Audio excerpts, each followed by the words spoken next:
Hello student, कैसे हैं आप लोग।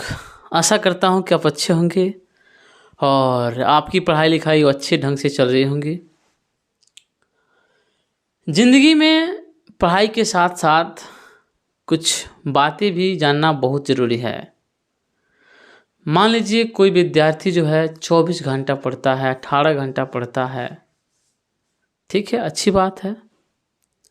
लेकिन आपने सुना होगा कि स्मार्ट स्टडी 18 घंटा 20 घंटा पढ़ने से कुछ नहीं होता है। स्मार्ट स्टडी जरूरी है पढ़ने के लिए, किसी चीज़ को अचीव करने के लिए, प्राप्त करने के लिए स्मार्ट स्टडी की ज़रूरत होती है। स्मार्ट बनो तभी दुनिया तुम्हें सलाम करेगी, वरना तुम पढ़ते रह जाओगे। सुने हैं ना आप लोग कि फलाना का लड़का बीए पास है, कुदाली से काम कर रहा है। क्यों? ये बात को आप सुने हैं तो कभी समझे हैं कि आखिर क्यों वो कुदाली से खेत कोड़ रहा है बीए करके? एक होता है रीजन, ठीक है, रीजन होता है, लेकिन उसके पास स्मार्ट स्टडी की कमी थी। उसने पढ़ता गया, हो गया, काम खत्म हो गया। गाय को क्या करोगे आप? डेली दाना खिलाओगे, घास खिलाओगे, खाएगी, आएगी, बंद, उस पर समझ है, इसीलिए चौपाया जानवर ही होता है। इंसान के पास 2 पैर होते हुए भी इंसान क्या है, सभी चीज़ों पे भारी पड़ रहा है, क्योंकि उसके पास स्मार्ट दिमाग है। इसीलिए विद्यार्थी के पास हमेशा क्या होना चाहिए? स्मार्ट दिमाग के साथ साथ स्मार्ट स्टडी भी होनी चाहिए।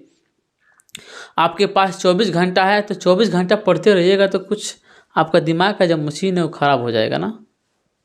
कोई भी मशीन है, लगातार काम करते रहिएगा तो क्या होगा? थक जाता है मशीन। तो हमें पढ़ाई के साथ साथ क्या ज़रूरी है? आराम ज़रूरी है, पढ़ाई के साथ साथ मनोरंजन ज़रूरी है, सब कुछ ज़रूरी है।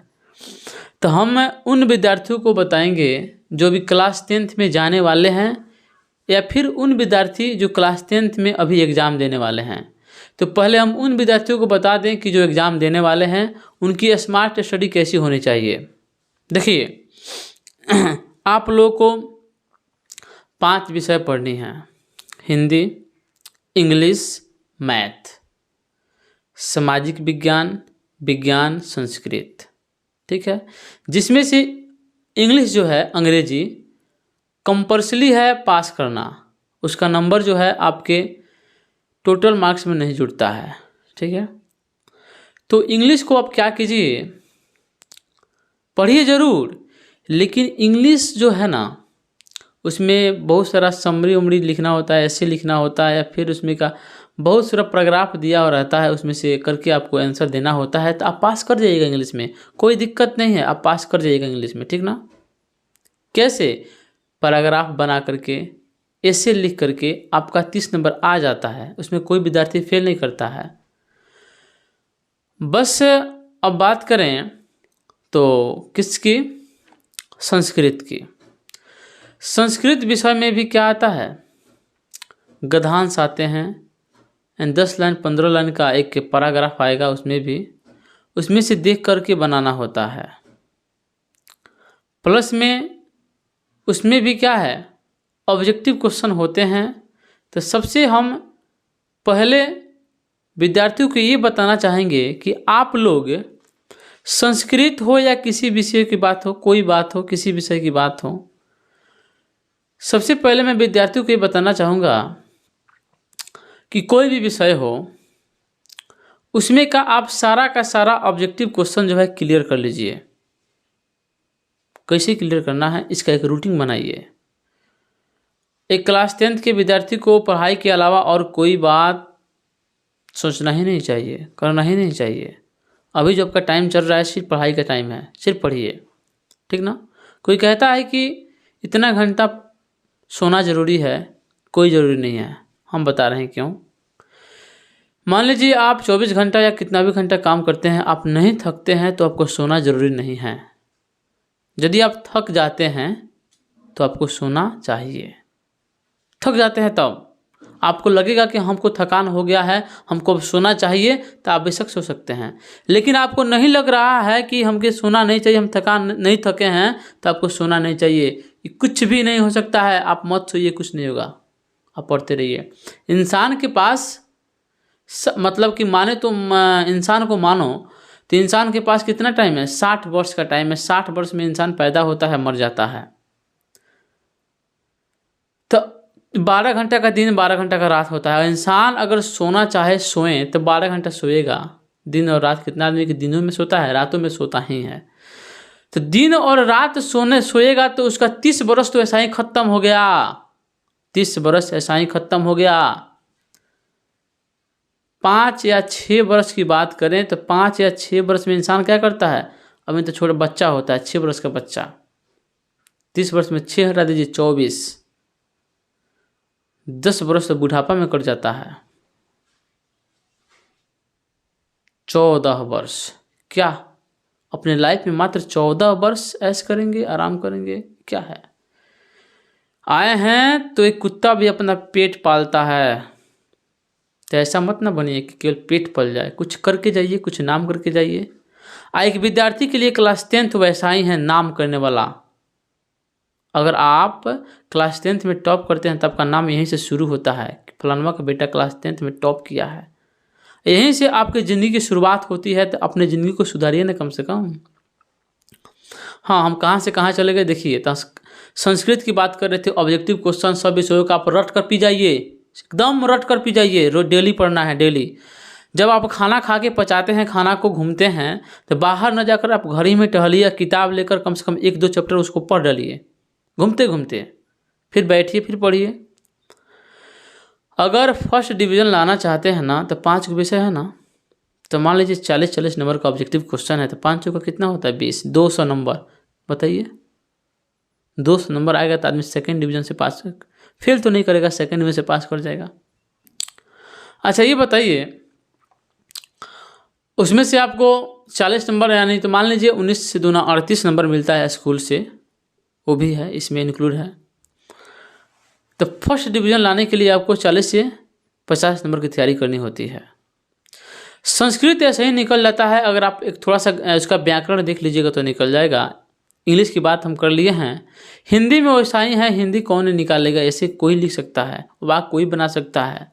संज्ञा, सर्वनाम, विशेषण सब पढ़ के, थोड़ा सा व्याकरण पढ़ के इंसान क्या कर सकता है, हिंदी में अच्छा नंबर अचीव कर सकता है। लेकिन बात फंसती है कहाँ पे, साइंस का वही हाल है, सोशल साइंस का वैसा ही हाल है।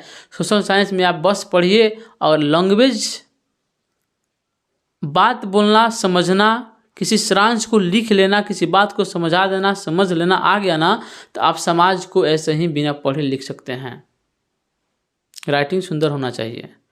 साइंस की बात करें तो साइंस में भी आपको क्या करना होता है, ऑब्जेक्टिव क्वेश्चन को पढ़ना होता है, प्लस में साइंस भी क्या होता है, उसमें प्रैक्टिकल होता है, आदमी उसमें निकल जाता है। सोशल साइंस में प्रैक्टिकल होता है 20 नंबर का, उसमें भी आदमी निकल जाता है। लेकिन बात आके फंसती है मैथ पे।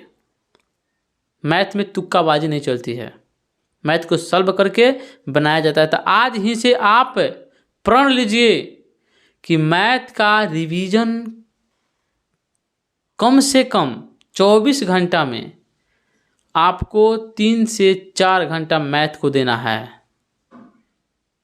3 घंटा कम से कम देना है, ठीक है। आप अगर 100 गो ऑब्जेक्टिव क्वेश्चन रहेगा, 50 गो आप बना दीजिएगा ना। आपसे हम कहते हैं ना कि आप डेली जो हम बुक पढ़ा रहे हैं उस बुक को आप पूरा का पूरा ऑब्जेक्टिव पढ़ जाइए, गारंटी है। आके हमसे लिखित ले लीजिए, आपका 100 क्वेश्चन में 50 क्वेश्चन ऐसे तैयार हो जाएगा कि आप आंख मूंद के टिक मारते चले जाइएगा, आंख मूंद के। रह गया 50 नंबर, तो 50 नंबर अगर यदि आप 50 नंबर ला लेते हैं ऑब्जेक्टिव क्वेश्चन में, तो 50 नंबर जो है ना, उसमें से 20 नंबर आप 2 नंबरिया क्वेश्चन ऐसे ही बना दीजिएगा।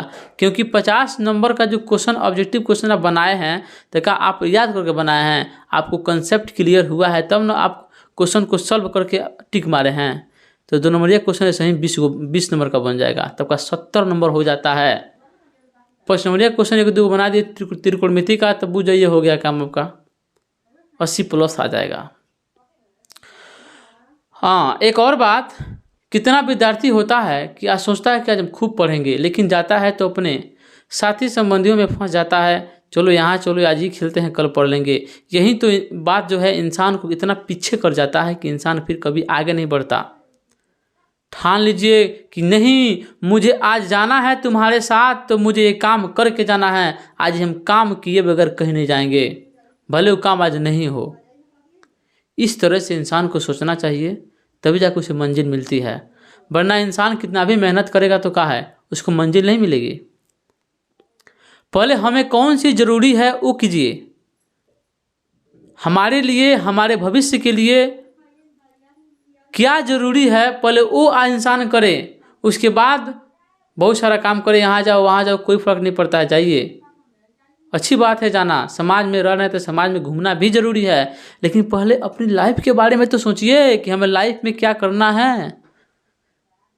तो पहले अपने लाइफ के लिए सोचिए, हमें लाइफ में आज क्या करेंगे तो कल हमको क्या मिलेगा, उसका परिमाण क्या मिलेगा, ये भी सोचकर इंसान को करना चाहिए। तो यही बात है। हम सोचे थे कि आज पढ़ाएंगे नहीं, कुछ ना कुछ आपको मोटिवेट करेंगे पढ़ने के लिए कि आप पढ़िए, जागिए। अब आपके पास टाइम नहीं है, अब है कुछ दिखाने का आपको। अब आप कुछ दिखाइए दुनिया को कि हमें ये है, ये नहीं है। मान लीजिए आप खूब पढ़ने में तेज है, 24 घंटे पढ़ते हैं, आप सेकंड डिवीजन से पास कर गए, फेल कर गए, दुनिया आपको जानेगी कि आप बहुत बढ़िया जानकार है या नहीं है। लेकिन आप नहीं पढ़ते हैं, दुनिया के सामने आप नहीं दिखाते हैं कि मैं पढ़ता हूँ, लेकिन आपका नंबर अच्छा आ गया, आप अंदर ही अंदर पढ़ रहे हैं, अच्छा नंबर आता है, तो बताइए कितना खुशी होती है। सबसे ज़्यादा खुशी अपने आपके पेरेंट्स को होगी, अगल बगल में नाम होगा, वाह तुम्हारे बेटा तो कमाल कर दिया, तुम्हारे बेटा को पढ़ाओ। तुम्हारी ज़िंदगी यहीं से शुरू होती है, तो अपनी ज़िंदगी को गंवाओ मत यारो। दोस्तों, इसको समझो, हम एक भाई के नाते आपको बता रहे हैं, नहीं तो आप क्या, हम क्या, हम क्यों बताएंगे आपको। आपका रास्ता कुछ अलग है, हमारा रास्ता कुछ अलग है, लेकिन हाँ, आपको हम इस परिवार का हिस्सा समझते हैं ताकि हमको बताएं कि आप कहीं गलत कदम न उठा लें, कहीं आप भटक मत जाएं। अभी आपके पास टाइम है, पढ़िए, बस मेरी सलाह यही है। कल हम फिर मिलेंगे अपने विषय वस्तु के साथ, ठीक है। चलते हैं। जय हिंद, जय भारत।